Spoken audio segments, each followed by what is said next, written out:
പാവിത്രത്തിൻ്റെ ഇന്നത്തെ വിശേഷങ്ങൾ എന്തൊക്കെയാണെന്ന് നോക്കാം. വർക്ക്ഷോപ്പിലെത്തുന്ന വിക്രത്തോട് ലോകത്തിനു മുന്നിൽ വിക്രം തെറ്റുകാരനല്ലെന്ന് തെളിയിച്ചത് വേദയാണെന്നും അവളേക്കാൾ നല്ലൊരു ചോയ്സിന് വിക്രത്തിൻ്റെ ജീവിതത്തിൽ ഉണ്ടാവില്ലെന്നും കൂട്ടുകാർ പറയണ കേട്ട് ഒന്നും മിണ്ടാതെ വിക്രം അവിടുന്ന് എണീറ്റ് പോവുക. ഇത് കണ്ട് സജീവ് ഇവനിതെന്ത് പറ്റി എന്ന് ചോദിക്കണ കേട്ട് ചിലപ്പോൾ വേദയോട് പെരുമാറിയതിലുള്ള കുറ്റബോധം കൊണ്ട് പോയതായിരിക്കും എന്ന് ജോസഫും പറയുന്നുണ്ട്. പിന്നീട് കാണിക്കുന്നത് വർഷയും ശ്രീകാന്തും ചന്ദ്രശേഖരനും കൂടി കുഞ്ഞിനെയും കൊണ്ട് ശങ്കരനാരായണന്റെ വീട്ടിലേക്ക് വരുന്നതാണ്. അവര് വന്നത് കണ്ട മുത്തശ്ശി ശങ്കരനെ വിളിച്ചിട്ട് ആരതി ഒഴിയാനുള്ള താലമെടുക്കാനായി അകത്തേക്ക് പോവുക. ആരതി ഒഴിഞ്ഞ് ആയുരാരോഗ്യ സൗഖ്യത്തോടെ മിടുക്കനായി വളരട്ടെ, അകത്തേക്ക് വാ മോളെ എന്നും പറഞ്ഞുകൊണ്ട് അവരെ അകത്തേക്ക് വിളിക്കാം മുത്തശ്ശി. അകത്തേക്ക് കയറുന്നതിനിടയ്ക്ക് വർഷയുടെ അമ്മ ഗായത്രി എവിടെ വന്നില്ലെന്ന് ശങ്കരനാരായണൻ ചോദിക്കണ കേട്ട് ഇറങ്ങാൻ നേരം ഒന്ന് തെന്നി വീണു. 6 ആഴ്ച പ്ലാസ്റ്റർ ഇട്ടിരിക്കണമെന്നാണ് ഡോക്ടർ പറഞ്ഞത്. എന്നിട്ടും വരണമെന്ന് നിർബന്ധം പിടിച്ചു. ആദ്യമായി കുഞ്ഞിനെ കൊണ്ടുവരുമ്പോൾ ഒടിഞ്ഞ കാലം കൊണ്ട് വരണ്ടെന്ന് ഞാനാ പറഞ്ഞത് എന്ന് ചന്ദ്രശേഖരനും പറയുന്നുണ്ട്. മുത്തശ്ശി അപ്പോഴേക്കും കുഞ്ഞിനെ എടുക്കാനായി വർഷയോട് ചോദിക്കുമ്പോഴേക്കും കുഞ്ഞ് നല്ല ഉറക്കാ, ഇനിയിപ്പോൾ കൈമാറിയ കരച്ചിലാവും എന്ന് വർഷ പറയണ കേട്ട് മുത്തശ്ശി വല്ലാതാവുന്നുണ്ട്. ശ്രീകാന്ത് അപ്പോഴേക്കും കുഞ്ഞിനെ കൊണ്ടുപോയി കിടത്താൻ പറയുന്നുണ്ട്.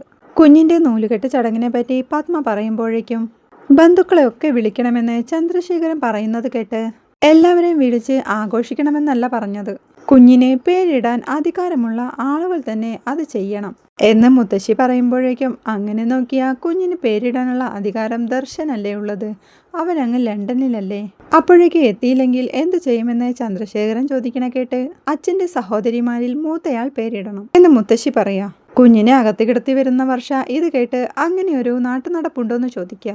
ഇത് കേൾക്കുന്ന ചന്ദ്രശേഖരൻ അങ്ങനെയൊന്നുമില്ല, അമ്മാവനില്ലെങ്കിൽ കുട്ടിയുടെ അച്ഛനോ അച്ചച്ചനോ മുത്തശ്ശിയോ അങ്ങനെ ഏതെങ്കിലും ഒരാൾ ചെയ്താൽ മതി എന്ന് പറയണ കേട്ട് മുത്തശ്ശിക്ക് ആകെ ദേഷ്യം വരിക. സഹോദരന്റെ കുഞ്ഞിനെ കാണാൻ വരുന്ന സഹോദരിയെ ഒരു നോക്ക് കാണിക്കാൻ പോലും കൂട്ടാക്കാതെ ആശുപത്രിയിൽ നിന്ന് ആട്ടിയിറക്കി വിടുന്നതും നാട്ടുനടപ്പല്ലല്ലോ ചന്ദ്രശേഖര. നിങ്ങൾ മുതിർന്നവർക്ക് പകയും ദേഷ്യവും പ്രതികാരവും ഒക്കെ തോന്നുന്നത് മനസ്സിലാക്കാം. ജനിച്ചു വീണൊരു കുഞ്ഞിന്റെ പേരിൽ എന്ത് കാര്യത്തിനാ നിങ്ങൾ ഈ പക സൂക്ഷിക്കുന്നത് എന്ന് മുത്തശ്ശി ദേഷ്യത്തോടെ ചോദിക്കണ കേട്ട് ശരിയാണോ ശ്രീകാന്തേ, നീ വേദയെ ആശുപത്രിയിൽ നിന്ന് ഇറക്കി വിട്ടു എന്ന് പറയുന്നത് ശരിയാണോ എന്ന് പത്മയും ചോദിക്കുക. ഇത് കേട്ട് അവന്റെ ഉത്തരത്തിനായി ശങ്കരനാരായണനും അവന്റെ മുഖത്തേക്ക് തന്നെ നോക്കിക്കൊണ്ടിരിക്കുക. അവരൊന്നും വേദ കുഞ്ഞിനെ കാണാനായി ഹോസ്പിറ്റലിൽ എത്തിയത് തന്നെ അറിഞ്ഞിട്ടില്ലായിരുന്നു. അവൾ എൻ്റെ കുഞ്ഞിനെ കാണണമെന്ന് എനിക്ക് തോന്നിയില്ല, എൻ്റെ കുഞ്ഞല്ലേ, അത് തീരുമാനിക്കാനുള്ള അവകാശം എനിക്കില്ലേ എന്ന് ശ്രീകാന്ത് പറയണ കേട്ട് കുഞ്ഞുങ്ങൾ ദൈവത്തിൻ്റെതാണ് ശ്രീകാന്തേ, ചിറകുമുറ്റും വരെ വളർത്തി വലുതാക്കാനുള്ള അവകാശം മാത്രമേ ദൈവം അമ്മയ്ക്കും അച്ഛനും മറ്റുള്ളവർക്കും തന്നിട്ടുള്ളൂ. അതും ആ കുഞ്ഞിൻ്റെ ആഗ്രഹപ്രകാരം വേണം വളർത്താൻ. നാളെ നിന്റെ കുഞ്ഞിനും അവളുടെ സഹായം വേണ്ടിവരില്ലെന്ന് നിനക്ക് ഉറപ്പിക്കാൻ കഴിയുമോ എന്ന് മുത്തശ്ശി പറയുമ്പോഴേക്കും ശ്രീകാന്ത് ഒന്നും മിണ്ടാതെ നിൽക്കണ കണ്ട് മുത്തശ്ശി ശങ്കരനെ വിളിച്ച് ശങ്കര, ചെയ്ത് തെറ്റായിപ്പോയി, അതിനുള്ള പ്രായശ്ചിത്തം എന്താണെങ്കിലും അത് ചെയ്തേ പറ്റൂ എന്ന് പറയണ കേട്ട് എന്ത് പ്രായശ്ചിത്തം വേണമെന്നാ മുത്തശ്ശി പറയണമെന്ന് ശ്രീകാന്തും ചോദിക്കുക. ഞാൻ പോയി അവളോട് മാപ്പ് പറയണോ? വേദയും വിക്രമും വന്ന് കുഞ്ഞിനെ കണ്ട് അനുഗ്രഹിച്ചു പോവാൻ നീ അവരെ ഈ വീട്ടിലേക്ക് ക്ഷണിക്കണം എന്ന് മുത്തശ്ശി നിർബന്ധത്തോടെ പറയുമ്പോഴേക്കും വർഷ അത് തടയാനായി നോക്കുന്നുണ്ട്. നീ മിണ്ടരുത്, പൂട്ടിവെച്ച് സ്വയം താലോലിച്ച് നടക്കാൻ ഈ കുടുംബത്തിൽ ശ്രീകാന്തിനുണ്ടായത് ഒരു പാവക്കുഞ്ഞൊന്നുമല്ല. ആ കുഞ്ഞിനെ അച്ഛനും അമ്മയും മാത്രം പോരാ, അച്ഛമ്മയും അമ്മുമ്മയും മുത്തശ്ശനും അച്ചാച്ചനും മുത്തശ്ശിയും ആൻറ്റിമാരും ഒക്കെ വേണം. എല്ലാവരുടെ സ്നേഹവും കിട്ടി വേണം ആ കുഞ്ഞു വളരാൻ. എങ്കിലേ പ്രായമാകുമ്പോൾ മറ്റുള്ളവരെ സ്നേഹിക്കേണ്ട ആവശ്യമെന്താണെന്ന് ആ കുഞ്ഞിന് മനസ്സിലാവൂ. കൽമഷം തീണ്ടാത്തവരാണ് കുഞ്ഞുങ്ങൾ. കുഞ്ഞിലെ അവരുടെ മനസ്സിൽ നെഞ്ച് കലക്കി കളയരുത് എന്നൊക്കെ ദേഷ്യത്തോടെ വർഷയോട് പറഞ്ഞുകൊണ്ട് മുത്തശ്ശി അവിടുന്ന് പോവുക. പിന്നീട് കാണിക്കുന്നത് പുതുതായി ജോലി കിട്ടിയ ഫിനാൻസ് കമ്പനിയിൽ വിഷു എത്തുന്നതാണ്. ഇന്റർവ്യൂ ചെയ്യുന്ന ഓഫീസർ വിനായകൻ തന്നോട് തൻ്റെ ക്വാളിഫിക്കേഷനൊക്കെ പറഞ്ഞിട്ടുണ്ട്. ഒരിടത്തും താൻ സ്ഥിരമായി നിൽക്കാറില്ല അല്ലേ, ഞങ്ങൾ ബാക്ക്ഗ്രൗണ്ട് ചെക്കിംഗ് ഒക്കെ നടത്തിയിരുന്നു എന്ന് അയാൾ ചോദിക്കണം കേട്ട് അത് മനഃപൂർവ്വമല്ല, പല സ്ഥലത്തും അങ്ങോട്ട് സെറ്റ് ആവുന്നില്ല എന്ന് വിശ്വവും പറയാം. ഞങ്ങൾ ഈ ജോലിക്ക് ശരിക്കും വിശ്വസ്തനായ ഒരാളെയാണ് നോക്കുന്നത്. ഈ ജോലിയിൽ പ്രധാനമായും പണമാണ് കൈകാര്യം ചെയ്യേണ്ടത്. റൂറൽ ഏരിയകളിൽ ബാങ്കുകൾ നേരിട്ട് നടത്തുന്ന ATM കൗണ്ടറുകൾ കുറവുള്ള സ്ഥലത്ത് അത്തരം സർവീസുകൾ നടത്തുന്ന വൈഡ് ലെവൽ ATMകളുണ്ട്. റിസർവ് ബാങ്ക് ലൈസൻസ് ഉള്ള അത്തരം ഒരു കമ്പനിക്ക് വേണ്ടി ഈ ഏരിയയിൽ ATM കൗണ്ടറുകൾ ഫില്ല് ചെയ്യുന്നത് നമ്മളാണ്. ഈ പോസ്റ്റിലിരിക്കുന്ന ആൾക്കായിരിക്കും അതിന്റെ പൂർണ്ണ ഉത്തരവാദിത്തം. ദിവസവും ലക്ഷക്കണക്കിന് രൂപ ഹാൻഡിൽ ചെയ്യേണ്ടി വരും. ബാങ്കിൽ പോയി പണം എടുക്കുകയും അടയ്ക്കേണ്ടി വരികയും ചെയ്യും. ഡിസ്ട്രിബ്യൂഷൻ മാനേജർ എന്ന് പറഞ്ഞാൽ സീറ്റിലിരുന്ന് ചെയ്യേണ്ട ജോലിയല്ല എന്നർത്ഥം. ഈ ജോലിക്ക് പ്രായത്തിൻ്റെയും പക്വതയുടെ ആവശ്യമുണ്ട്. വിശ്വത്തിൻ്റെ പ്രായത്തിലുള്ള ഒരാളെ ഞങ്ങൾ അന്വേഷിച്ചത് അതുകൊണ്ടാണ്.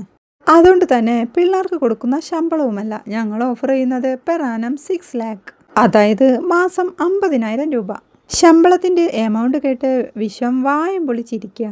പണം കൊണ്ടുപോകേണ്ടത് ഞാൻ ഒറ്റയ്ക്കാണോ? ഇത്രയും പണം ഞാൻ ഒറ്റയ്ക്ക് എന്ന് വിശ്വം പറയുമ്പോഴേക്കും അതൊന്നും പേടിക്കണ്ട, മുഴുവൻ കവർ ചെയ്ത വണ്ടിയിൽ ഒരു അസിസ്റ്റൻറ്റും ഒരു ഗവൺമെൻറ്റേയും കൂടെയാവും വിശ്വത്തിൻ്റെ യാത്ര. ഈ പോസ്റ്റിലേക്ക് എടുക്കുന്ന ആൾ അത്രയ്ക്ക് വിശ്വാസമുള്ള ഒരാളായിരിക്കണമെന്ന് ചെയർമാന് നിർബന്ധമുണ്ട്. സുധാകരൻ മാഷിൻ്റെ മകനാണെന്നറിഞ്ഞപ്പോൾ അദ്ദേഹത്തിന് മറ്റൊന്നും നോക്കാനുണ്ടായിരുന്നില്ല. കേട്ട വിശ്വം സന്തോഷത്തോടെ അയ്യോ, അദ്ദേഹത്തിന് അച്ഛനെയൊക്കെ അറിയോ എന്ന് ചോദിക്കുന്നുണ്ട്. പ്രസിഡന്റിന്റെ കയ്യിൽ നിന്ന് അവാർഡൊക്കെ കിട്ടിയ അധ്യാപകനല്ലേ, അങ്ങനെ അറിയുന്നതാവും. വിശ്വത്തിന് ഓക്കെയാണെങ്കിൽ അടുത്ത ദിവസം മുതൽ ജോലിയിൽ പ്രവേശിക്കാം എന്നയാൾ പറയുമ്പോഴേക്കും വിശ്വം എണീറ്റ് കൈകൂപ്പി താങ്ക്സ് ഒക്കെ പറഞ്ഞ് അവിടെ നിറങ്ങാം. വിശ്വം ഇറങ്ങി കഴിയുമ്പോഴേക്കും അയാൾ ആരെയോ വിളിച്ച് ആളെത്തി, ഓക്കെയാണ്, നാളെ ജോയിൻ ചെയ്യും എന്നൊക്കെ പറയുന്നുണ്ട്. പിന്നീട് കാണിക്കുന്നത് നന്ദിനിയും ശ്രീജയും കൂടി അത്താഴം എടുത്തു വെക്കുന്ന തിരക്കില. അങ്ങോട്ട് വരുന്ന കമലമ്മ വേദ എവിടെന്ന് ചോദിക്കുമ്പോൾ അവൾ വയറുവേദനയായോണ്ട് നേരത്തെ കിടന്നു, ഇനി വിളിക്കേണ്ടെന്ന് ശ്രീജ പറയുന്നുണ്ട്. അപ്പോഴേക്കും കഴിക്കാനായി വിശ്വവും വിനായകനും മാഷും കൂടി അങ്ങോട്ട് വരുന്നുണ്ട്. വിനായകൻ അപ്പോഴേക്കും വിശ്വത്തോട് ജോലി കിട്ടിയ കാര്യം അച്ഛനോട് പറയാൻ കണ്ണുകൊണ്ട് ആംഗ്യം കാണിക്കുന്നുണ്ട്. ആ ജോലി കിട്ടി, നാളെ തൊട്ട് ജോയിൻ ചെയ്യണമെന്ന് വിശ്വം പറയുമ്പോൾ എന്താ ജോലിയുടെ സ്വഭാവം? മേലനങ്ങിയുള്ള വല്ല പണിയുമാണെങ്കിൽ കുറച്ച് ദിവസം കഴിയുമ്പോൾ ഈ വീടിൻ്റെ തിണ്ണയ്ക്ക് തന്നെ കാണുമല്ലോ, അതറിയാൻ വേണ്ടി ചോദിക്കുക. കായിക അധ്വാനമുള്ള പണിയൊന്നും അല്ലച്ചാ, പക്ഷെ റിസ്ക് ഉണ്ട്. ATMകളിൽ പണം ഫില്ല് ചെയ്യുന്ന കോൺട്രാക്റ്റുള്ള കമ്പനിയാ. ലക്ഷങ്ങളുമായി ദിവസവും യാത്ര ചെയ്യേണ്ടി വരും. കൂടെ ഒരു അസിസ്റ്റന്റും ഗൺമാനും ഉണ്ടാവും. പിന്നെ അതിനുവേണ്ടി ഒരു പ്രത്യേക വണ്ടിയും. ചില ദിവസങ്ങളിൽ ഞാൻ തന്നെ നേരിട്ട് ബാങ്കിൽ പോയി അടയ്ക്കേണ്ടി വരും. കേൾക്കുന്ന വിനായകൻ ചുരുക്കത്തിൽ മഹാലക്ഷ്മിയുമായിട്ടാ നേരിട്ട് ഇടപാട് അല്ലേ? അന്ന് തറവാട്ടമ്പലത്തിൽ പോയപ്പോൾ ശ്രീചേടത്തി കാര്യമായിട്ട് എന്തോ വഴിപാട് നടത്തിയെന്ന് തോന്നുന്നു എന്ന് വിനായകൻ പറയണ കേട്ട് ചിത്രത്തിൻ്റെ വേദയുടെ മുഹൂർത്തം കുറിക്കാൻ ഞാൻ അന്ന് വേദയോടൊപ്പം ഒരു തിരുമേനിയുടെ വീട്ടിൽ പോയില്ലേ? അന്ന് വേദ ഇവിടുത്തെ എല്ലാവരുടെയും നക്ഷത്രങ്ങൾ ആ തിരുമേനിയോട് പറഞ്ഞിരുന്നു. വിശ്വത്തിൻ്റെ കാര്യത്തിൽ ഒരു മാറ്റം ഉണ്ടാകുമെന്ന് അന്നേ ആ തിരുമേനി പറഞ്ഞതാ എന്ന് കമലമ്മ സന്തോഷത്തോടെ പറയുമ്പോഴേക്കും കണ്ടില്ലേ, ആ ക്രെഡിറ്റും അവൾ കൊണ്ടുപോയി എന്ന് നന്ദിനി സ്വകാര്യമായി ശ്രീചേടത്തിയോട് പറയാ. ശമ്പളത്തിന്റെ കാര്യം വല്ലതും അവർ പറഞ്ഞോന്ന് മാഷി ചോദിക്കുമ്പോൾ മാസം 50,000 രൂപ കിട്ടുമെന്ന് പറഞ്ഞു എന്ന് വിശ്വം പറയുമ്പോഴേക്കും വിനായകന് ഭക്ഷണം നെറുകി കയറുന്നുണ്ട്. നന്ദിനി അവന് വേഗം ഒരു ഗ്ലാസ് വെള്ളമെടുത്ത് കൊടുക്കുക. ഈ ജോലിയെങ്കിലും കളഞ്ഞു കുളിക്കാതെ കൊണ്ടുപോകണം. എന്നെ അമ്മയും സഹായിച്ചില്ലേലും വേണ്ടില്ല, നിങ്ങളുടെ കാര്യത്തിന് ഇനി കൈനീട്ടാൻ ഇടവരരുത് എന്നൊക്കെ മാഷെ വിശ്വത്തോടായി പറഞ്ഞ് ശ്രീജയെ വിളിച്ച് കാര്യങ്ങളിലൊക്കെ ഒരു കണക്കുണ്ടാവണം, അത് സൂക്ഷിക്കേണ്ടത് നീയാണ് എന്നവളെ ഓർമ്മിപ്പിക്കുന്നുണ്ട്. നിങ്ങൾ ശരിക്കും ഒരു കുടുംബമായി ജീവിക്കുന്നത് കാണണം എന്ന് കമലാമ്മയും കൂടി പറയുമ്പോഴേക്കും വിനായകൻ ഭക്ഷണം മതിയാക്കി അവിടെ എണീറ്റ് പോവുക. കൂടെ തന്നെ നന്ദിനിയും ചെല്ലുന്നുണ്ട്. റൂമിലെത്തി കട്ടിലിരിക്കുന്ന വിനായകനെ നന്ദിനി താല്പര്യമില്ലാത്ത പോലെ ഒരു ഗ്ലാസ് പായസം വെച്ച് നീട്ടുക. വിശ്വട്ടിന് ജോലി കിട്ടിയത് പ്രമാണിച്ച് ശ്രീചേടത്തി ഉണ്ടാക്കിയ പായസ, ദാ കുടിക്കി എന്ന് നന്ദിനി പറയുമ്പോൾ വിനായകൻ അത് കുടിക്കാനായി ഒരുങ്ങുക. മൂക്കി പിടിച്ച് ഒറ്റയടിക്ക് വിഴുങ്ങിക്കോ, ഇനി അത് നെറുകുന്തല കയറിയിട്ട് വെപ്രാളം കാണിക്കണ്ട എന്ന് ദേഷ്യത്തോടെ അവൾ പറയണ കേട്ട് നീ എന്തൊക്കെയാണ് ഈ പറയുന്നതെന്ന് വിനായകൻ ചോദിക്കുന്നുണ്ട്. 1 ലക്ഷം രൂപയാ മാസം ശമ്പളം, അതാക്കി കൊടുക്കണം, മുന്നേ ആലോചിക്കണമായിരുന്നു, അല്ലാതെ അത് കേൾക്കുമ്പോഴേക്കും നെറുകെ വറ്റി കയറിയിട്ട് കാര്യമില്ല നന്ദിനി പറയണ കേട്ട്.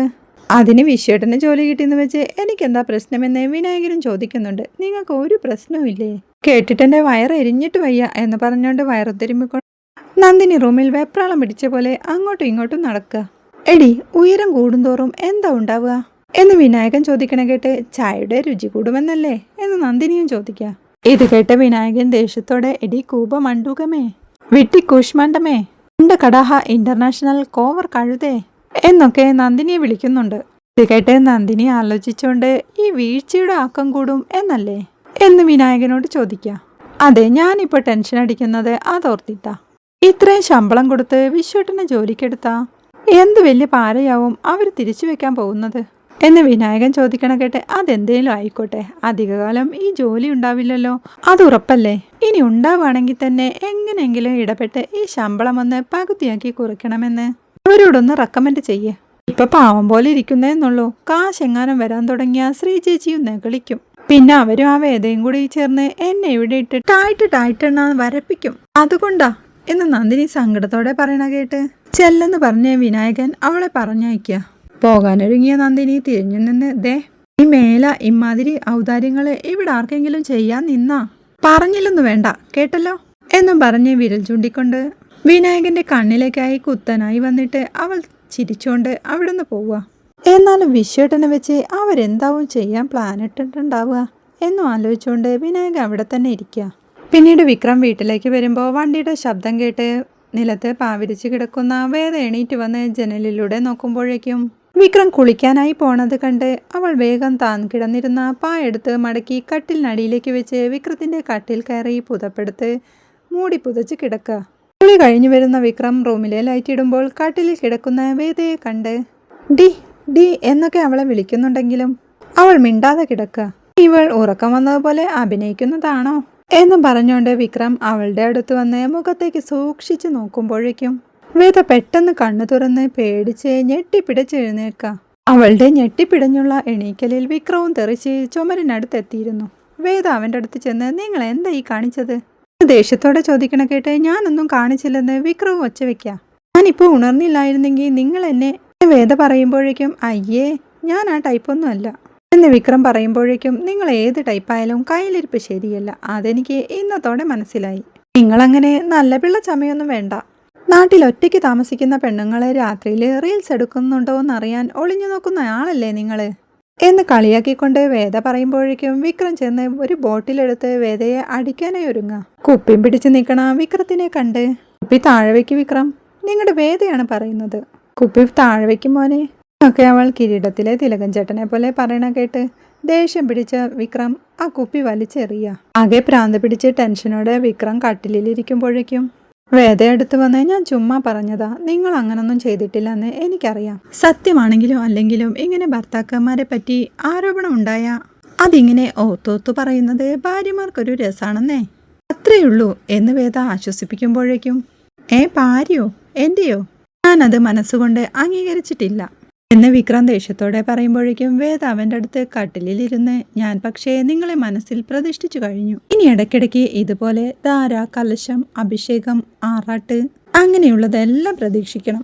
ഇത് കണ്ട് വിക്രം എഴുന്നേറ്റ് താഴെ മാറിക്കിടക്കടി എന്ന് ദേഷ്യത്തോടെ പറയണ കേട്ട് എന്തിനാണെന്ന് വേദ ചോദിക്കുന്നുണ്ട്. എന്തിനാന്നോ, ഇത് എൻ്റെ കട്ടിലല്ലേ എന്ന് വിക്രം ദേഷ്യത്തോടെ വീണ്ടും ചോദിക്കുമ്പോൾ, നമ്മുടെ കട്ടിലാണെന്നാണല്ലോ അച്ഛമ്മ പറഞ്ഞത് വേദ പറയണ കേട്ട് എണീറ്റ് പോകുന്നുണ്ടോ അല്ലെങ്കിൽ ഞാൻ വലിച്ച് താഴെ ഇടണോ എന്ന് വിക്രം വീണ്ടും ദേഷ്യത്തോടെ ചോദിക്കുക.